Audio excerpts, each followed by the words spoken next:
الحمد للہ رب العالمین والعاقبۃ للمتقین والصلاة والسلام علی سید المرسلین۔ ناظرین کرام، السلام علیکم ورحمۃ اللہ وبرکاتہ۔ ایمانی صفات کا عنوان لے کر آپ کی خدمت میں حاضر ہوں۔ ایمانی صفات کے تعلق سے وہ تمام چیزیں جو ایمانی صفات کے خلاف ہیں، ایمان کے خلاف ہیں، ایمان کے منافی ہیں، اس کا ذکر کیا جا رہا ہے۔ بعض صحابہ نے جو آپ پر فتح مکے کے بعد ایمان لائے تھے، نئے مسلمان تھے، سوال کر لیا تھا تو آپ نے ان کو اسلام سے مرتد قرار نہیں دیا، صرف سوال ہی کیا تھا۔ اس سے معلوم ہوا کہ اس مسئلے تبرک میں شرک بڑا بھی ہوتا ہے اور چھوٹا بھی ہوتا ہے۔ پھر کہ ابو واقد لیثی رضی اللہ عنہ کا یہ کہنا کہ اس وقت ہم نئے مسلمان تھے، اس سے پتہ چلتا ہے کہ ان کے علاوہ دوسرے صحابہ کو اس مسئلے کا علم تھا کہ ایسا کرنا درست نہیں ہے۔ عام صحابہ اس بات کو جانتے تھے جو پہلے سے اسلام لا چکے تھے۔ پھر یہ کہ اظہار تعجب کے موقع پر اللہ اکبر کہنا بھی جائز ہے، ان کی تردید نہیں کرنا چاہیے۔ جو لوگ اس کو مکروہ سمجھتے ہیں کہ اللہ اکبر کیوں کہا گیا، شرک و بدعت کے تمام اسباب اور ذرائع کا سدباب کرنا ضروری ہے۔ شرک کے جتنے راستے ہیں، بدعات کے جتنے راستے ہیں، جو دروازہ کھلتا ہے، ان تمام دروازوں کو بند کرنا چاہیے، یہ جو اسلام کے خلاف ہو۔ اسلام اس مزاج کو پسند نہیں کرتا۔ پھر یہ کہ اہل جاہلیت سے مشابہت بھی نہیں کرنی چاہیے۔ جاہلیت کے دور میں یا آج کے اس دور میں جہاں جاہلیت کا دور ہو، جہالت کا دور ہو، ان تمام چیزوں میں حصہ نہیں لینا چاہیے، ان کی مشابہت بھی نہیں کرنی چاہیے۔ پھر یہ کہ اللہ کے رسول صلی اللہ علیہ وسلم کا یہ فرمانا کہ تم لوگ پچھلے یہود و نصارہ دور جاہلیت کے طریقوں پر چلو گے، یہ حدیث آپ کے علامات نبوت میں سے ہے، اس لیے کہ حقیقت میں آج وہی سب کچھ ہو رہا ہے جس کا ذکر اللہ کے نبی صلی اللہ علیہ وسلم نے کیا تھا۔ نبوت کی علامتوں میں سے ہے جو غیبی چیزیں آپ نے بیان فرمائی کہ قیامت کے قریب ایسا ہونے والا ہے، قیامت کے قریب ایسا ہونے والا ہے، جو آپ نے پیشین گوئی فرمائی تھی، وہ سب کچھ آج ہمارے اور آپ کی نگاہوں کے سامنے ہے۔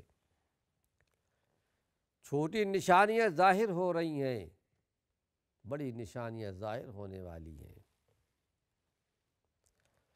پھر یہ کہ اللہ رب العالمین نے قرآن مجید میں جن کاموں اور باتوں پر یہود و نصارہ کی مذمت فرمائی، وہ دراصل ہمارے لیے تنبیہ ہے تاکہ ہم ان تمام باتوں سے بچ جائیں۔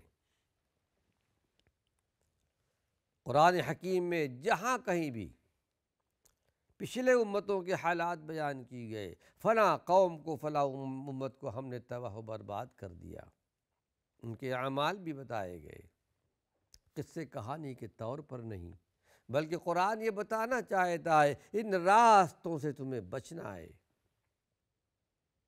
ان راستوں پر تمہیں نہیں چلنا ہے، یہ تباہی کا، بربادی کا راستہ ہے، اللہ کو ناراض کرنے والا راستہ ہے، دیکھنا ان راستوں پر نہیں جانا۔ پھر یہ کہ اہل علم کے یہاں یہ اصول طے ہے کہ عبادات کی بنیاد اللہ کے حکم پر ہے، اپنی مرضی سے کوئی آدمی کوئی عبادت نہیں کر سکتا، عبادت کے طور طریقے ہیں اور سب کچھ ہمارے نبی نے بتا دیا ہے۔ نماز ایک اہم عبادت ہے، اللہ کے نبی نے طریقہ بتا دیا ہے۔ قرآن حکیم میں اجمالی ہے، رکوع کرنا ہے، سجدے کرنا ہے، قیام کرنا ہے، کیسے کرنا ہے، کیسے نمازیں پڑھنی ہے، آپ نے سب کچھ بتا دیا ہے۔ اسی طرح روزہ ہے، حج ہے، زکوٰۃ ہے، اسلامی شعائر ہیں، اسلامی احکامات ہیں، سب کچھ بیان کر دیے گئے ہیں، کوئی چیز چھوڑی نہیں گئی۔ اپنے مرضی سے عبادت کوئی نہیں کر سکتا۔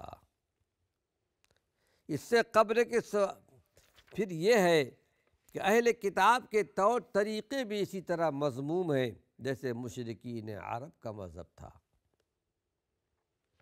اور جو آدمی نیا مسلمان ہو، اس کے دل میں کفر و شرک کے عادات و اطوار اگر پائے جائیں تو یہ بعید از قیاس نہیں ہے، جیسا کہ پیش نظر واقعہ کے اندر ہے، ابھی ذات انوات کے تعلق سے آپ نے سنا ہے۔ آئیے ایک اور مسئلہ آپ کے سامنے پیش کر رہا ہوں جو بہت ہی زبردست ہے، جو عین ایمانی صفات کے خلاف ہے۔ غیر اللہ کے لیے جانور ذبح کرنا، جاہلیت کے زمانے میں ایسا ہوتا رہا ہے۔ پھر یہ کہ قرآن حکیم کے اندر بھی اللہ رب العالمین نے سورہ الاعراف، سورہ الانعام کے اندر اس بات کا ذکر کیا ہے۔ غیر اللہ کے نام پر جو بکرے ذبح کیے جاتے ہیں، جانور ذبح کیے جاتے ہیں، ان کے مسائل سورہ الانعام میں بیان کیا گیا۔ تو غیر اللہ کے نام پر غیر اللہ کے لیے جانور ذبح کرنا کیسا ہے؟ مشرکین مکہ، مشرکین عرب ایسا کیا کرتے تھے،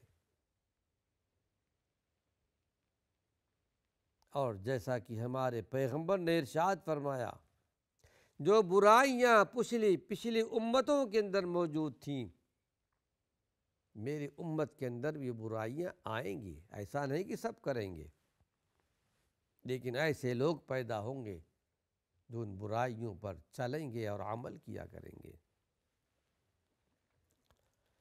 غیر اللہ کے لیے ذبح کرنے کی شدید وعید بیان کی گئی، یہ کہ یہ اللہ رب العالمین کے ساتھ شرک ہے۔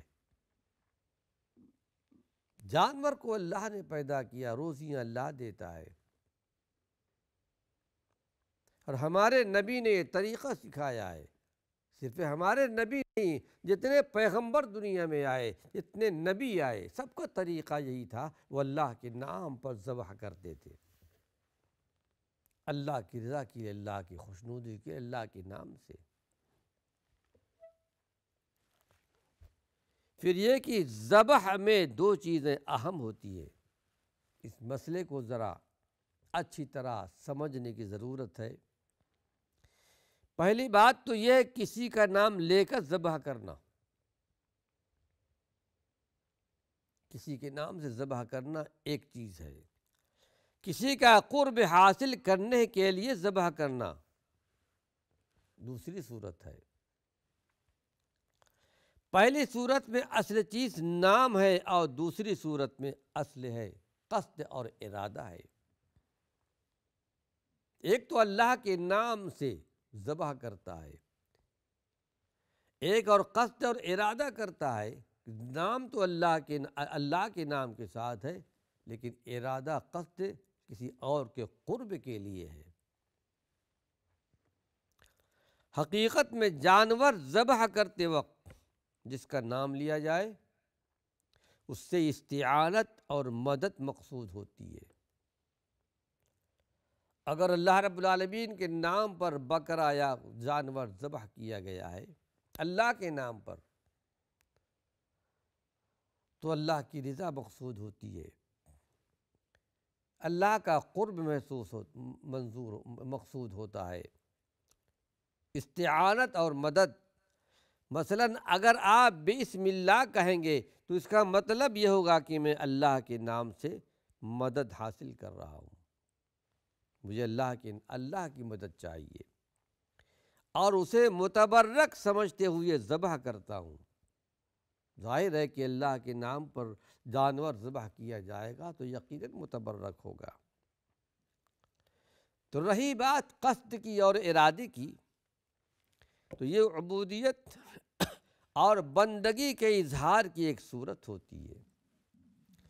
نام اور قصد و ارادے کے لحاظ سے اس سلسلے میں 4 صورتیں ہمارے سامنے آتی ہیں، جو کچھ تفصیل کے ساتھ آپ کے سامنے پیش کر رہا ہوں۔ امید ہے کہ یہ بات سمجھ میں آئے گی۔ پہلی بات تو یہ کہ اللہ کا نام لے کر اسی کے تقرب کے قصد سے ذبح کرنا، یہ سراسر توحید ہے اور اللہ کی عبادت ہے۔ اللہ کے نام پر ذبح بھی کیا جائے اور دل میں یہ ارادہ بھی ہو، قصد ہو کہ اللہ کا قرب حاصل ہوگا، تو یہ توحید اصل توحید ہے اور حقیقت میں یہی اصل عبادت بھی ہے۔ اس صورت میں ذبح کرنے کے لیے 2 شرطیں موجود ہیں۔ اگر کوئی آدمی اللہ کا قرب حاصل کرنے کے لیے ذبح کرتا ہے، اللہ کے تقرب کے ارادے سے ذبح کرے، دوسری ہے کہ اللہ کا نام لے کر ذبح کرے، جیسے قربانیاں ہیں، ہدی ہے، یعنی عقیقہ وغیرہ ہے۔ اللہ کا نام اگر نہیں لیا، اگر اس میں اللہ کا نام نہیں لیا گیا تو یہ ذبیحہ حلال نہیں ہوگا۔ یہ دونوں شرطیں بے وقت تب ہیں جبکہ ذبح سے اللہ کا قرب مقصود ہو، اور اگر اللہ کا قرب مقصود نہیں بلکہ مہمانوں کی مہمان نوازی کے لیے آپ نے کھانے کے لیے ذبح کیا گیا ہے تو یہ شرعاً جائز ہے۔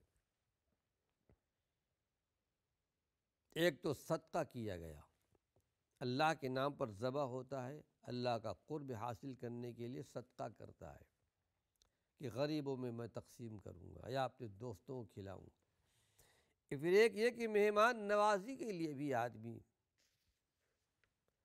جانور ذبح کرتا ہے یا اپنے کھانے کے لیے، لیکن ظاہر ہے کہ اس میں بھی اللہ کا نام لیتا ہے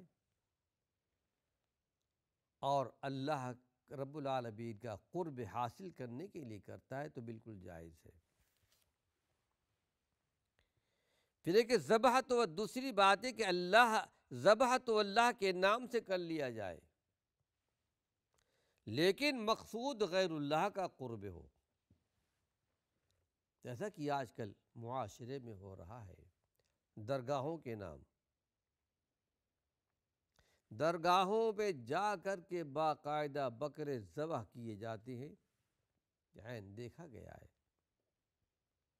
یقیناً بسم اللہ کہتے ہیں کہ ہم تو اس پر اللہ کا نام لیتے ہیں، اللہ کا نام ضرور لیتے ہیں، لیکن مقصود قرب ہوتا ہے اس ولی کے لیے جو وہاں پر مدفون ہے، ان کا قرب حاصل ہو، اور یہ ہماری بات اللہ تک پہنچائیں گے۔ ذبح کے وقت یہ کہے اللہ کے نام سے میں ذبح کر رہا ہوں، اور اس ذبح سے اس کی نیت کسی مدفون نبی یا کسی بزرگ کا تقرب ہو۔ نام ایک الگ چیز ہو گئی اور ارادہ ایک الگ چیز ہو گیا۔ اللہ کے نام پر ذبح ضرور کیا گیا ہے، لیکن ارادہ اور نیت صرف یہ ہے کہ ہمیں یہاں کا قرب حاصل ہو جائے، اس لیے یہ بھی شرک اکبر میں ہے۔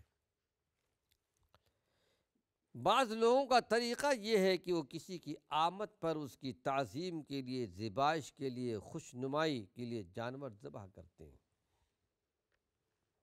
ذبح اللہ کے نام سے کرتے ہیں، لیکن ایک ریاکاری، دکھاوے کے لیے، ذبائش، دل میں یہ ہوتا ہے کہ ان کا قرب ہمیں حاصل ہو جائے، لیکن ذبح چونکہ اللہ کے نام پر کیا گیا لیکن مقصد کچھ اور ہے، تو یہ بھی غلط ہے۔